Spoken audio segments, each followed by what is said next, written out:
I've only met people who've been affected by the shooting at Columbine. My generation is a generation of mass shootings. It's really important to remember that we're all in this together. I don't know if it'll be healing. I think in the moment, it'll be a very good feeling. I don't know how healing it can be, but I think it'll be a good moment.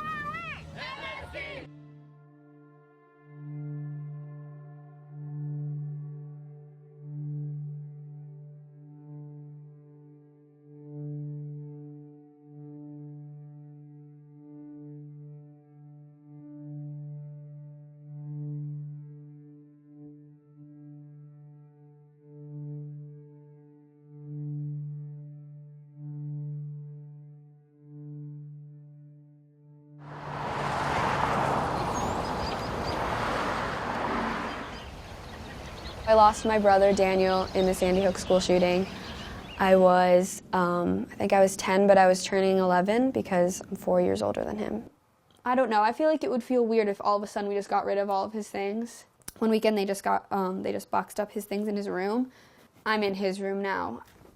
A few things we've kept, I think. This is literally just lying on the floor. It's my letter to Obama. My name is Natalie Barden, and I wanted to tell the president that only police officers and the military should get guns. If people want to do it as a sport, then they could go to shooting range, and the guns would not be able to leave there. That was my initial thoughts after the Sandy Hook school shooting. And now I feel like I know that's not going to happen, so I'm kind of taking an easier route of just gun safety laws.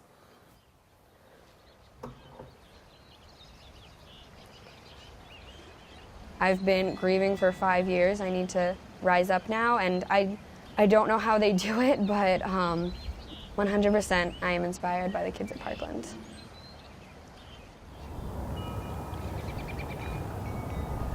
My name is Kaylee Tyner. I go to Columbine High School.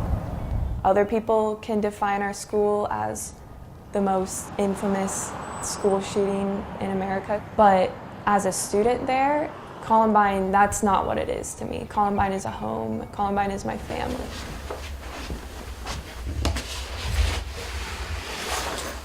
I think I'm gonna wear this orange shirt on Saturday, and then gotta rep Columbine in Colorado too while I'm there. This is my camera. One of my favorite things to photograph is sunsets. I've always loved taking pictures of not only nature but people as well, and so I'm really excited to be able to photograph like raw emotion and capturing just how important this is to people, because it really is like a historical thing that is going to happen. Right? That's great. Like when you're 12. Like, you shouldn't be hearing, like, oh, you need to make sure where your exits are when you go to school. Like, you should be talking about, like, doing well, reading, like, etc. But I was getting taught to, like, not die. And the fact that that is part of our lives in ways we can't even be teenagers. It's been 20 years since we had to go through that, or not us directly, but our community. Yeah.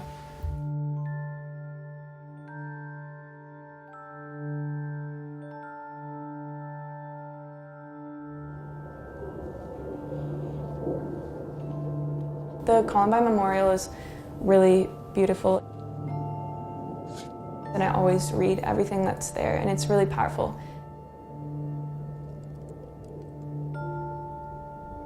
Like over 150,000 people have experienced an on-campus shooting alone, and that's not counting like other public mass shootings that happen, you know?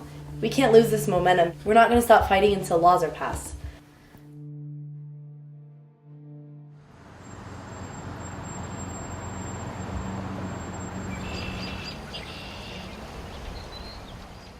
This is you. Does that say so? I don't want to be fighting. I don't want to be doing this.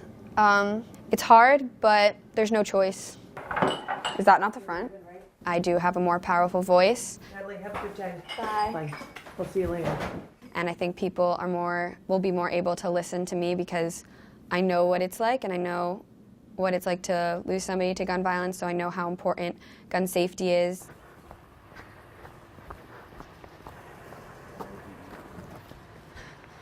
So what happens now? You don't really know what to expect, because I've never been... I've never really been to a march either. Yeah, I feel like the closest thing I'd probably be to is like the walkout, but that was so tiny.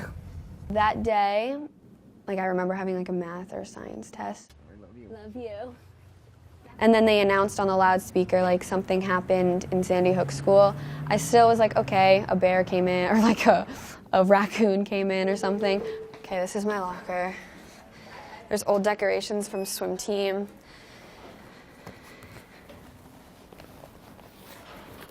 I got in the house, and then I saw all these people in the kitchen, and my parents took us upstairs, and I remember just kind of quietly crying as I walked up the stairs because I kind of knew it was happening. And then even when they came and said that, like, no, your brother is dead, I don't know, it didn't hit me. I don't think there was like a definitive point, because there was like a chunk there that's a blur, probably a week or a month, I don't know. Oh, I don't know how am I gonna take my posters? Oh yeah, this used to be Daniel's room actually. So those are his. So he had the biggest bed, like he had a queen bed, and me and James had little single beds. So all three of us would sleep in Daniel's bed like every night, just because we wanted to sleep together. We would all wake up and wrestle every morning. I used to be really afraid that I would forget him. He was only 7. I mean, I think that's so crazy, because if you think about your life, in the grand scheme, 7 years is so tiny. So there's only like this small chunk of time that I have to remember, but I don't think I'll forget it.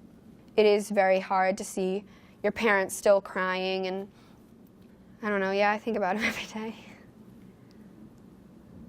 I don't know, I just feel like I have to be there to support everyone else who's gone through what I've gone through, especially Parkland kids who are just going through it. There's nothing you can say, but I can say that I somewhat understand.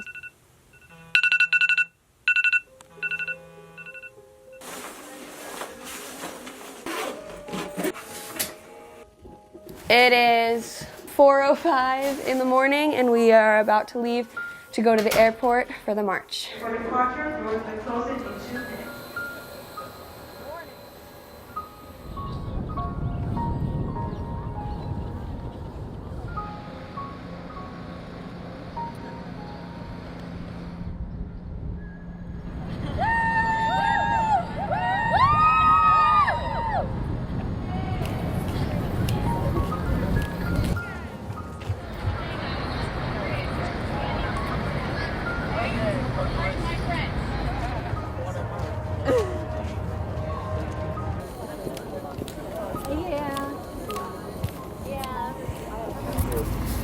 Hi. I'm Kaylee. Natalie. Nice to meet you.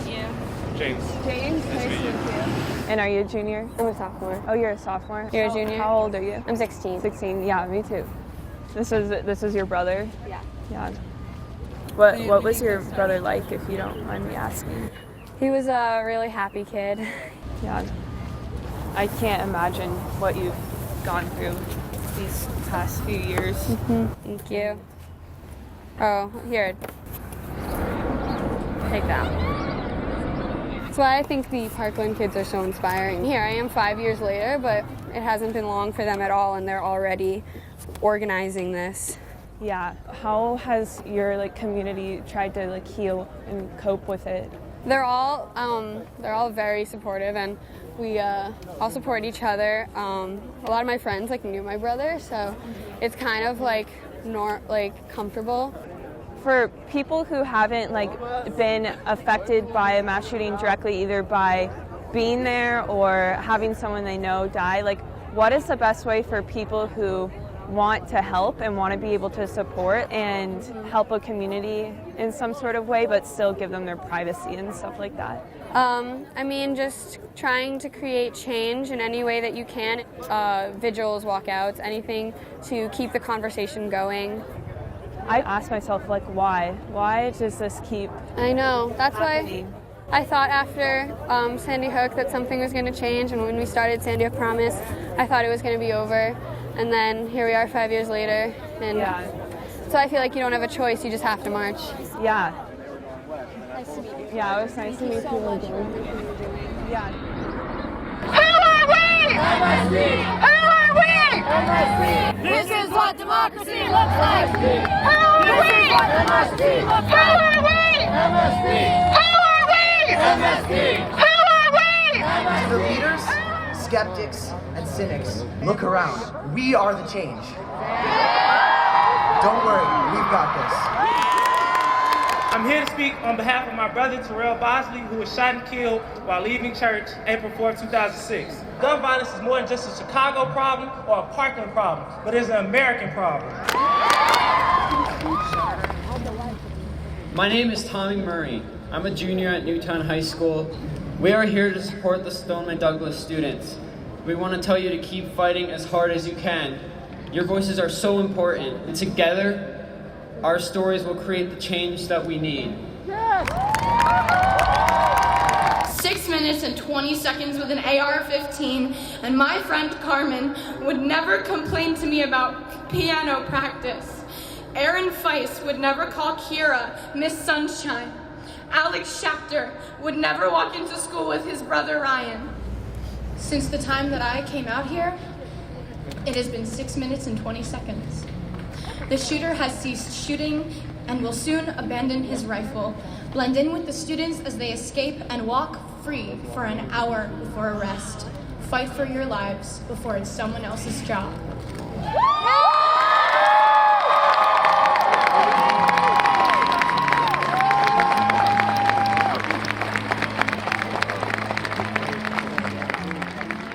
Students aren't going to stop. We're not going to ignore this. We're done with that. There's restrictions that need to be there in order for people not to die. Limits on magazines, bump stocks, more intense background checks, and it's just too easy to get a very intense weapon of war. I'm doing it for him and to make sure what happened to him doesn't happen to anyone else.